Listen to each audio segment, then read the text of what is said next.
a children's story entitled Dragon Train. Once there was a town called Wiblington. Next to this town was a mountain, and on this mountain lived a friendly dragon called Frazzlenose, who loved steam trains. It might have been because they puffed out smoke rather like he did, or because they carried lots of his favorite food, coal. The fact remained that he was never happier than when he was flying along next to the train, especially the Wiblington Express. The trouble was, the people on the train didn't know that Frazzlenose was a kind dragon. Every time he appeared, they screamed, "It's a dragon! Quick, hide! He'll sizzle us to a crisp with his breath."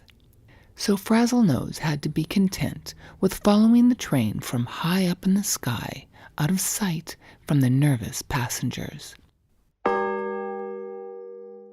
This is a story entitled King Grizzlybeard by the brothers Grimm. A great king of a land far away in the east had a daughter who was very beautiful, but so proud and haughty and conceited that none of the princes who came to ask her hand in marriage was good enough for her, and she only made sport of them. Once upon a time the king held a great feast and asked all her suitors to attend. They all sat in a row, ranging according to their rank. Kings and princes and dukes and earls and counts and barons and knights. Then the princess came in, and as she passed by them, she had something spiteful to say to every one. The first was too fat. "He's as round as a tub," said she. The next was too tall. "What a maypole," she said. The next was too short. "What a dumpling," she said. The fourth was too pale, and she called him Wall Face. This story is called Mr. Possum. Mr. Possum lived in a tree in the woods where Mr. Bear lived, and one morning, just before spring, Mr. Possum awoke very hungry.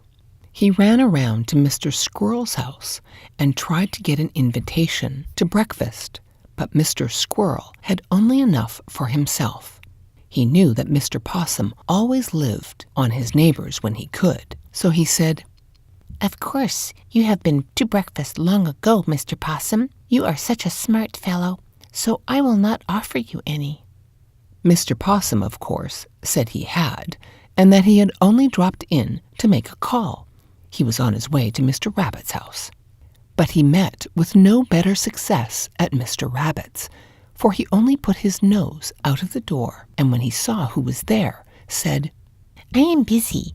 I'm getting ready for my spring planting. Will you come in and help sort seeds?" Mr. Rabbit knew the easiest way to be rid of Mr. Possum was to ask him to work.